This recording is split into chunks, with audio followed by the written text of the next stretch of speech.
5th of June, 1919. At the Palace of Versailles, just outside Paris, renowned economist John Maynard Keynes writes to British Prime Minister David Lloyd George, resigning his position as Chief Economic Advisor to the British government in the Paris Peace Conference.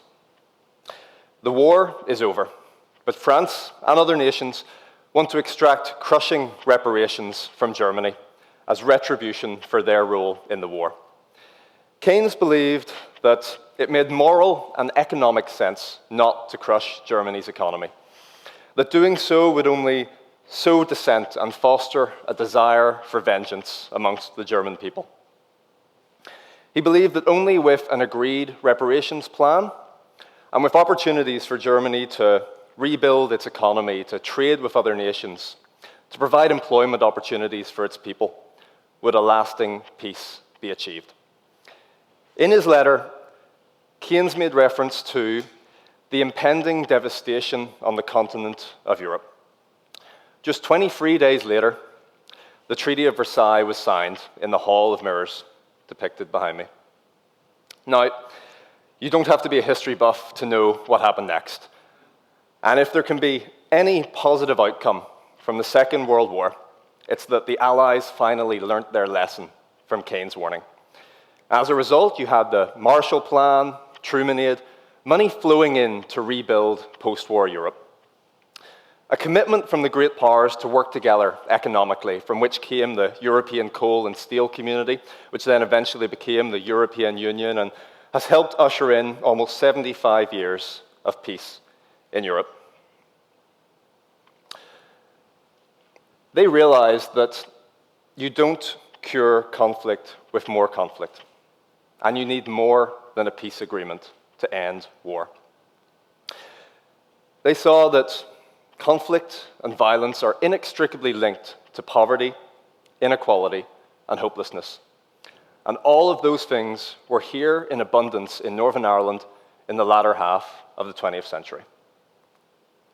But Northern Ireland has moved on so much since then. We talk about the Peace Dividend as shorthand for the progress and opportunity that Northern Ireland would have after the Troubles. And to some extent, it's paid out. Our people are less divided than before. Our communities are safer. We've made some, albeit very slow, steps towards normalizing our politics. We have shiny new buildings popping up all over Belfast, but we have completely failed to address the poverty and deprivation within the communities who were most affected by the Troubles. In Northern Ireland today, we see huge amounts of violence every day. Perhaps the most shocking statistic, in my opinion, is that more people have died by suicide since the Good Friday Agreement than died during the conflict. We have a 25% higher rate of poor mental health than the rest of the UK, and we're currently experiencing the highest ever rates of drug and alcohol addiction. 1 in 5 people in Northern Ireland lives in poverty. Food bank use is soaring. Homelessness figures continue to increase. And whilst overall crime has gone down, paramilitary crime has increased by 60% over the last 4 years. So whether it's bullets on the streets or increased rates of self-harm or the withholding of essential resources by government, are these not all forms of violence? And all these forms of violence are linked to poverty. Poverty takes away freedom and choice, forces people into impossible situations. A University of Manchester study found that children born into poverty are 7 times more likely to be engaged in violent activity as adults. It was poverty allows the worst elements of our society, paramilitaries, extremists, to groom teenagers into a life of crime and violence. It allows these gangland thugs to put a gun into the hands of a 15-year-old boy in Derry and cause the murder of young journalist Lear McKee just 1 month ago. Lear was just 29 when a bullet fired from a crowd of rioters in the Cregan estate, probably intended for police, struck her. She died soon after in hospital of her injuries, an innocent victim of a reckless act of violence. 4 men have since been arrested, including an 18-year-old and a 15-year-old. Now, the first thing I saw when I heard about Lyra's death was on my Facebook feed. I saw her incredibly moving TEDx talk from 2 years ago where she talked about how having uncomfortable conversations can save lives. And then I read more of her work.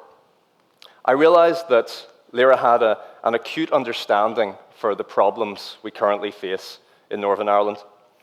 She wrote about the ceasefire babies, about how my generation, did not reap the spoils of peace. Instead, we inherited the intergenerational trauma of the Troubles. About how working-class young people in particular face a poverty of support and ambition. About how Belfast today is really a tale of two cities. A really great place for those who have prospects and money, and a really cruel place for those who don't. In Northern Ireland, 1 in 5 children is born into poverty. In the Cregan, it's 2/3. We need to break the cycle of poverty and paramilitarism. We need to cure poverty to cure conflict. So, sounds pretty ambitious, right? Well, in my opinion, there is only one answer. And it's not government-led nudge programs helping people to fill out more forms or get an interview for that 0-hour contract, seasonal sales associate call center job paying minimum wage with no lunch break. Poverty, in its most pure sense, is a lack of money. So, to cure poverty, we need to give people money. Introducing universal basic income, a radical social welfare policy that would give every person in society enough money to live on, regardless of their personal circumstances. It would be untaxed and unconditional, arriving in your bank account every month with no strings attached. A substantial basic income in the UK might be £800 a month, with slightly higher payments for pensioners and those with work-limiting disabilities, and slightly lower payments for young people. It would replace the vast majority of existing benefits and would provide everyone in society with a basic level of financial security. So, sounds like a bit of a fairy tale, right? Well, it's quickly becoming a reality, and there's been basic income trials happening for a long time now, right across the world, from Canada to India, from Finland to Namibia. In perhaps one of the most famous basic income experiments in Manitoba in Canada in the 1970s, the entire town of Dauphin was given a basic income for 4 years. Now, unfortunately, a newly elected government came in and scrapped funding for the program. The results from the experiment were stacked away in some 2,000 boxes and weren't looked at for another 35 years until, by chance, they were uncovered. The results spoke for themselves. In the town of Dauphin, hospitalization rates during the trial period were down by 10%, in particular those related to mental health. Domestic violence incidents were way down. Kids were doing better in school. People didn't quit their jobs. There was some labor market participation drop-off amongst 2 groups. The first was young mothers, who were spending more time with their families. The second, perhaps more worryingly, was young males of school-leaving age. Evelyn Forget, the health economist who rediscovered the data, had a pretty good idea of where these young men might be. So when she cross-referenced data from the trial with high school dropout rates and college enrollment figures at the time, she got her answer. Where were these young men? Staying in school, choosing to improve themselves because now they could. So that's all well and good for the town of Dauphin, but can a basic income help people in the worst possible cases of poverty and deprivation? That's exactly what they set out to find out in London in May 2009. A charity identified 13 homeless men, veterans of the street, rough sleepers for at least 4 years, who collectively, it was estimated, were racking up a combined bill of over £400,000 in terms of policing, healthcare, and other social services. The strain on the city was huge, and no innovative charity program could break the cycle.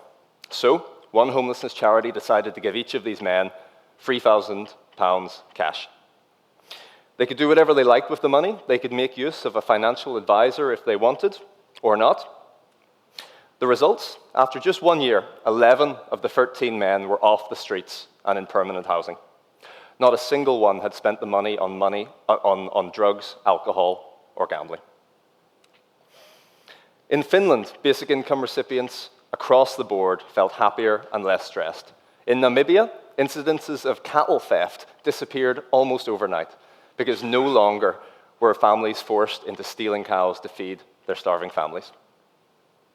So, one of the first things that people always ask me when I talk about basic income is, where has it been trialed? And hopefully I've just answered that question. The next question inevitably is always, well, how would we pay for it?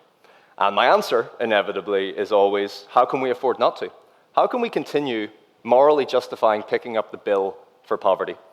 We're already paying for poverty in policing, in prisons, in healthcare, in the human and financial cost of mental health and suicide, the costs of conflict and division. The Joseph Rowntree Foundation has estimated the cost of poverty in the UK to be £78 billion annually. That's £23 per week for every person in the UK. Every person in this room, all 66 million people that live in the UK currently. Collecting currently uncollected tax would give us all another £10 a week. Scrapping the tax-free allowance would give us all another £32 a week.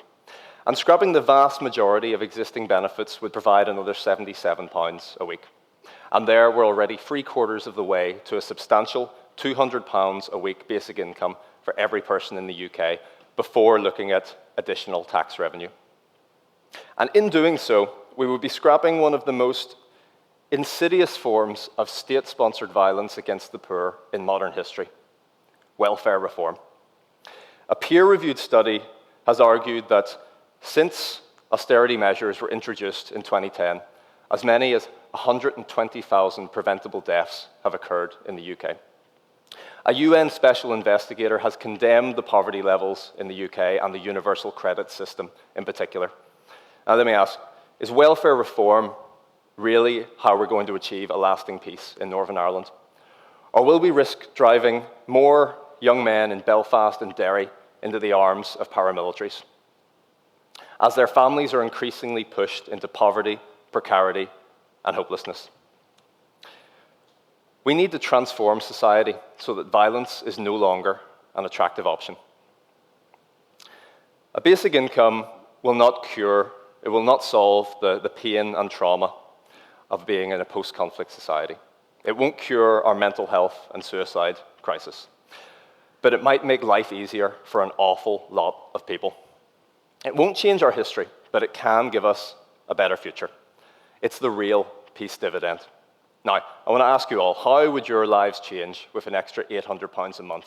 Or someone you know in your life who might be struggling at the moment, how would a basic income help them? Thank you.